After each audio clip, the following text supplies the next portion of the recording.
Hey guys, Zero here, and I just wanted to give you guys a quick look at one of the projects I'm working on, the 40K projects. I mentioned it prior in some of the other videos that I was going to be trying out some contrast paints. So here we are, got the primers, shake of the paint. I've gone ahead and primered up some models with both the colors, the Gray Sier and the Wraith Bone. This is the primer that they recommend you use, and you're talking like 20 bucks a can of primer. So we're gonna go over how I feel about all this, and this is just my first impressions of the spray, how it worked, what I had to go through to get this stuff done. All right, we'll get to the table and then I'll show you guys some of the models. All right, sit tight. Alright guys, so here we have the Games Workshop Citadel Color Gray Sier primer, and then we have the Wraith Bone primer. Now I have a group of models here, half of which I paint, well, more than half, but here's the guys I painted with Wraith Bone. I've got some Blood Angel Terminators from the Space Hulk game. I have a group of cultists that I had just recently picked up and I wanted to recoat. One of them actually got sprayed gray because he fell out of the box and he was a little bitch. So then we've got some, what do we got here? What do we got here? We got some really cool figures I got in Russia, from Russia. They're 1/28 scale, or 28 millimeter, sorry, 1/48 scale, whatever that is. So they're perfect for Dungeons and Dragons, Frostgrave, any type of fantasy role-playing game or game in general. They're really cool. I'll go over those in a whole separate review, but I definitely want to show those guys to you. Then I've got some Easy Build Space Marines and some Easy Build Eldar. And I've got the Easy Build, well, that actually is a Gene Stealer. That's the Broodlord from the Space Hulk game. And then we've got the Mirror Banshees Easy Build. Freaking cool models, and now that they're primer, they look even cooler. And then those Grave Guard, or I can't remember what, Grave Wardens or whatever they're called. But this half is done in Gray Sier, this half here. And then this half is done in the bone color.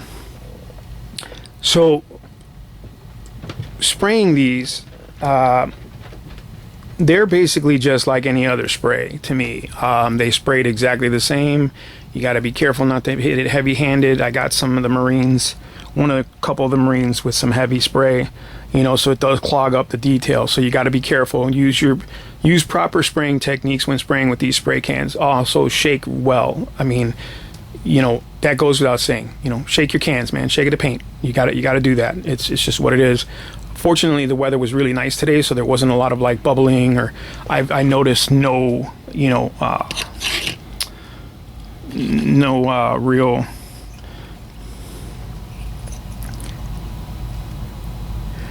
issues with the paint.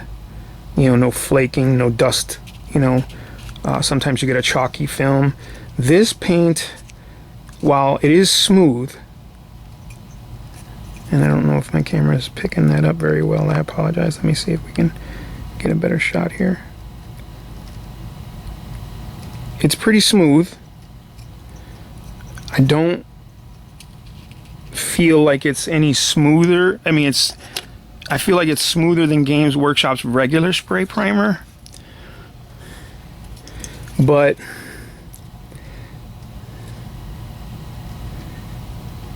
like Army Painter spray is pretty smooth too.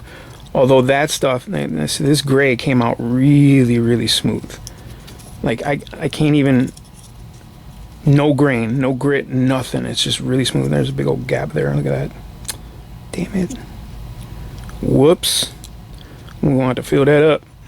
But you can see the details really well. You know, I mean, they don't, it didn't obscure detail. So with the bone, I notice a little bit of texture. Like I feel, you know what I'm saying? Like there's a little, you can feel it if you put your, you know, use your fingertips, you can feel there's a little bit of grain to it, like almost like an eggshell. Like, you know what I'm saying? But a little smoother than an eggshell.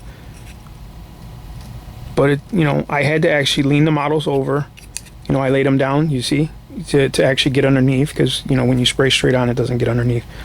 But otherwise, you pretty much handle it like most other sprays. It has a different smell, so wear protective, you know, mask or whatever. I have to wear a mask because of my breathing issues. But so far, I'm gonna say that I give this primer a thumbs up. My big old thumb. I give it a thumbs up. I say that it's not bad. Is it worth $20? No, hell no. Fuck no. But are those paints worth $7? I don't know. We're gonna find out. You know what I'm saying? That's what we're doing with it. That's why I did all this. I want to find out if that shit's worth $7 a pop and that's worth $20 a pop. Because here's the thing, man. If this is geared towards new players, which is what they're saying, you know, new players or people who just don't paint very well or paint at all and just want to paint their armies up real quick, if this is geared towards you, I would be pissed the fuck off if I spent $20 on a can of primer and then maybe, you know, whatever, 14, 20, 28 bucks on maybe 4 cans or 4 pots of paint, and I got shitty results. I would be pretty pissed, you know what I'm saying? And so that's what we're doing. We're going to test this paint out. We're going to see, one, how well the primer holds up, 2, how well the paint attaches to the primer, which it should be good according to them, should be spot on. It was formulated for this paint. And then it's the biggest thing, C, is to determine whether or not this is actually for beginners or better suited to more experienced painters. And what I mean by that is no insult, but a beginner is not going to know how to do blending and shading gradations and, you know, even dry brushing. You don't learn that in one session of paint. You know, that takes time to you can be taught that in one session. I could sit you down and, you know, a half hour teach you how to base coat, you know, shade and highlight and dry brush, but it's gonna take you years to develop the technique properly and to be really good at it. You know what I'm saying? Like that's not something you just do. So the fact that they're marketing this paint to new beginners and new players kind of bothers me. You know, that's why I'm trying to do this test and see whether or not it's actually something for you guys. You know, because, you know, old school painters are gonna be like, oh, it takes out a lot of steps. Yeah, it might be quicker, but it takes out a lot of steps that we practiced and perfected at some point. You know what I'm saying? And there are competition winners who are using this paint right now and making phenomenal results. I mean, sure, I mean, they're competition painters. That's what they do. But a new guy, no, that's not. I don't think that's what it is. But we're gonna find out. We're gonna find out. I'm an average painter. I don't consider myself a Golden Demon winner. So we'll see. But that's it so far. I'm gonna test the paint real soon. You know, my hands still shake from you know, my surgery. But I feel like this would be okay. This and dry brushing, I should be able to do this. So we're gonna do that. We're gonna paint these bad boys up and see what we get. All right, guys. Thanks for sticking with me and listening to me rant. And hopefully the next time you see these guys, they'll have some kind of color on them other than gray and bone. All right. Thanks for watching, guys.